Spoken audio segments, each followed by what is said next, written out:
Hello दोस्तों, स्वागत है आपका एजुकेशन अड्डा 99 पे। दोस्तों, आज की डेट में यहाँ पर छत्तीसगढ़ बीएड और डीएलएड की प्रतीक्षा सूची जारी की गई है, ठीक है। और इसमें आप प्रतीक्षा सूची कैसे चेक कर पाएंगे और आपका कितने रैंक पर, कितने नंबर पर आपका नाम आया है उस कॉलेज में जिस कॉलेज को आपने चयन किए थे।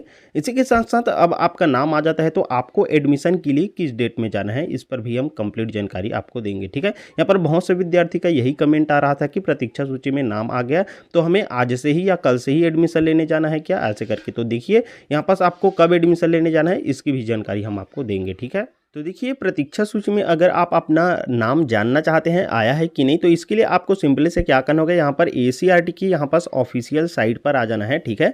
इसके लिए यहाँ पास आपको सीजी एससीईआरटी सर्च करके एससीईआरटी पे आ जाना है। फिर यहाँ पास आपको देखने को मिलेगा यहाँ पर बीएड डीएलएड ऑनलाइन काउंसलिंग के लिए सेक्शन दिया गया है। सिंपली से आपको इसमें क्लिक कर लेना है। इसके बाद यहाँ पास सेकंड नंबर पर आपको देखने को मिलेगा द्विवर्षीय बीएड पाठ्यक्रम के लिए ऑनलाइन आवंटन हेतु वेबसाइट, ठीक है। इसमें आप क्लिक कर लेते हैं। फिर यहाँ पास आपको बीएड डीएलएड बीए बीएड सबका ऑप्शन देखने के लिए मिल जाता है, ठीक है। अब यहाँ पास बीएड का देखना चाहेंगे तो यहाँ पास क्लिक टू लॉगिन पे क्लिक करेंगे। डीएलएड के लिए यहाँ पास इस वाले ऑप्शन पे आपको क्लिक कर लेना है, ठीक है। अब जैसे ही आप इसमें क्लिक करते हैं आपके सामने इस प्रकार से यहाँ पास लॉगिन वाला पेज ओपन होकर आ जाता है, ठीक है। अब नीचे में आप यहाँ पास आएंगे तो आपको यहाँ पास जो पुरानी लेटेस्ट न्यूज सेक्शन में है वो पुरानी ही अपडेट्स यहाँ पर देखने को मिलेंगे, ठीक है। यहाँ पास और अलग से नया अपडेट्स आपको देखने को नहीं मिलेगा, ठीक है। अब यहाँ पास आपको अपना जो रैंक है उसके अनुसार लिस्ट में नाम आया है कि नहीं ये पता करने के लिए आपको क्या करना होगा, यहाँ पास आपको लॉगिन एप्लीकेंट लॉगिन वाले सेक्शन पे आ जाना है, ठीक है। अब यहाँ से आपको क्या करना होगा, अपना जो आपका रजिस्ट्रेशन नंबर है उस रजिस्ट्रेशन नंबर को इस वाले सेक्शन में डाल देना है। फिर यहाँ पास आपको अपना पासवर्ड डाल देना है। फिर ये जो कैप्चा कोड दिया गया है उसको यहाँ पर डाल देना है और यहाँ से आपको लॉगिन कर लेना है, ठीक है।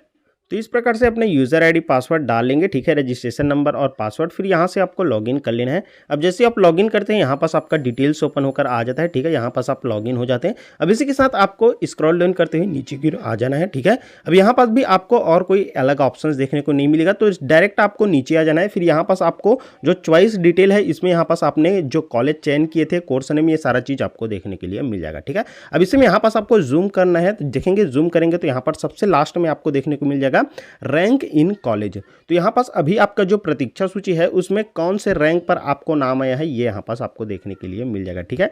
तो यहाँ पास आपका रैंक है 126, इसमें हम जिसका चेक कर रहे हैं वो 126 दिखा रहा है। तो 126 नंबर पे यहाँ पर इसका नाम आया है।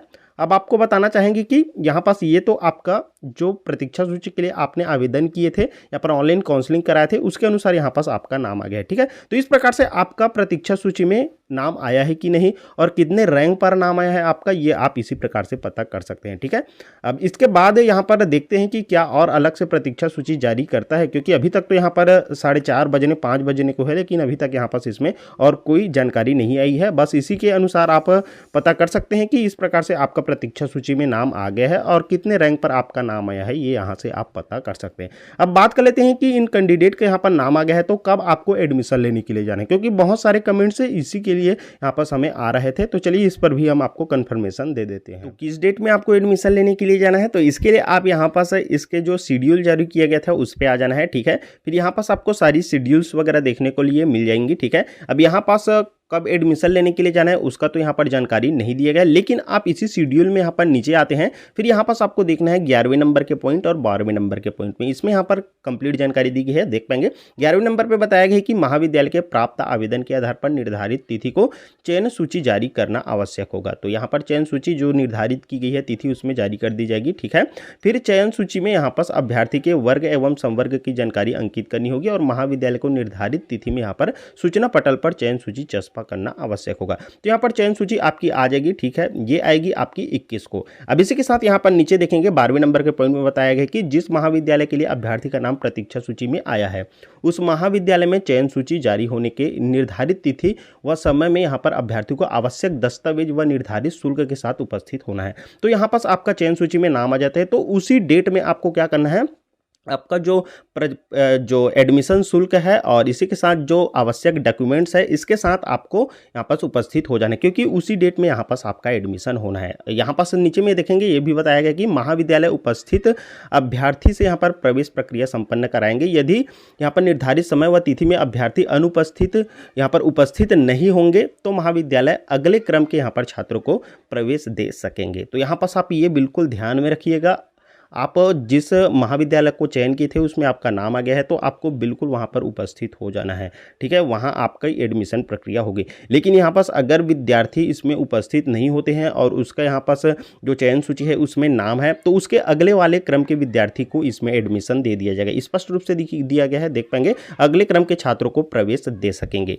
तो अगर आप यहाँ पर उपस्थित नहीं होते हैं तो अगले क्रम के विद्यार्थी को इसमें एडमिशन दे दिया जाएगा। इसी के साथ आपको कौन कौन सा दस्तावेज है जिसे आपको लेकर जाना है वो यहाँ पर स्क्रीन में आपको शो हो रहा होगा, ठीक है। तो ये सभी दस्तावेज के साथ आप अपने कॉलेज में जा सकते हैं और अपना एडमिशन ले सकते हैं, ठीक है। इसी के साथ चलिए अब आपको ये भी बता देते हैं कि ये जो चयन सूची है वो किस आधार पर बनेगी, ठीक है। तो यहाँ पर स्पष्ट रूप से 15वें नंबर पर बताया गया है कि चयन सूची बनाते समय आरक्षण नियम का पालन करें।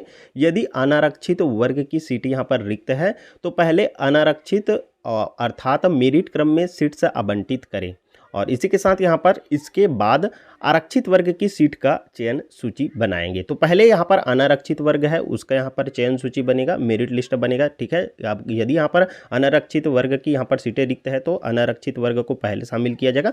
इसके बाद यहाँ पर आरक्षित वर्ग की सीटों का यहाँ पर चयन सूची बनाएंगे। तो एसटी छात्र नहीं मिलने पर यहाँ पर पहले एससी, फिर ओबीसी, फिर यहाँ पर अनारक्षित सीट से यहाँ पर परिवर्तन कर सकेंगे। तो यहाँ पास अगर यहाँ पर एसटी की सीट यहाँ पर रिक्त रहती है, छात्र नहीं रहते हैं, तो इस स्थिति में एसटी का जो रिक्त सीट है उसे पहला प्राथमिकता एससी को दिया जाएगा, फिर ओबीसी को दिया जाएगा, इसके बाद अनारक्षित को, ठीक है। तो यहाँ पर कंप्लीट सभी सीट्स में एडमिशन इस वाली प्रक्रिया में हो जाएगी, ठीक है, क्योंकि ये लास्ट चरण की यहाँ पर एडमिशन और काउंसलिंग प्रक्रिया है। इसी के साथ अब आपको ये भी बताना चाहेंगे कि चयन सूची, तो चयन सूची आपकी महाविद्यालय के द्वारा जारी की जाएगी, इसमें भी आप डाउट न रहिएगा, ठीक है। चयन सूची आपका किसी भी प्रकार से यहाँ पर एससीईआरटी की वेबसाइट में आपको देखने को नहीं मिलेगी। ये आपको अपने जो कॉलेज में आपका जहाँ पास आपने जो अंतिम काउंसलिंग कराया है, प्रतीक्षा सूची में आपका नाम आया है, वहीं यहाँ पास आपका ये चयन सूची भी जारी की जाएगी, ठीक है। फिलहाल के लिए दोस्तों इस वीडियो में बस इतना ही, बस आपको यही सारी जानकारी देने के लिए आए थे, ठीक है। ये आपकी अंतिम चरण की काउंसलिंग प्रक्रिया है, एडमिशन प्रक्रिया है, ठीक है। तो आपको निर्धारित तिथि में अपनी जो कॉलेज है उसमें उपस्थित हो जाना है और अपना एडमिशन सफलतापूर्वक ले लेना है, ठीक है। बाकी कोई भी अगर नई अपडेट आता है तो उसके लिए निश्चिंत रहिए, बिल्कुल हम आपको वीडियोस के माध्यम से देते रहेंगे, ठीक है। चलिए फिर से मिलेंगे आपके साथ इसी प्रकार से एक नई वीडियो लेकर, तब तक के लिए दोस्तों धन्यवाद, जय हिंद।